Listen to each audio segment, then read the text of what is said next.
And now we have a Mills Music Master horse race gambling machine.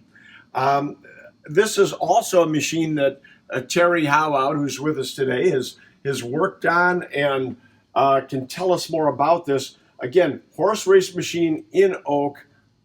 How many do we think there are left in existence? Is it only like 12? Yeah, I would guess 12 to 15. You know, every once in a while, another will show up. This is an exceedingly rare machine. Again, in just stunning condition. If you want one in oak, this is the one to buy. I mean, there's none to compare with this. It's just absolutely gorgeous.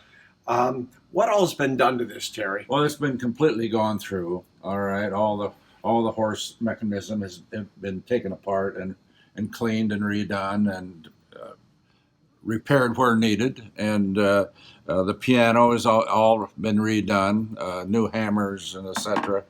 It's a 65-note piano, and it plays on a paper roll.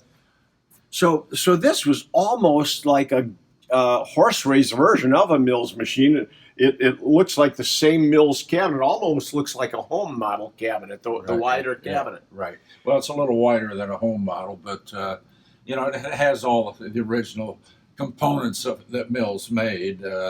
They just branched out to a different venue. That's what they did here. Operates with a paper roll. Yes.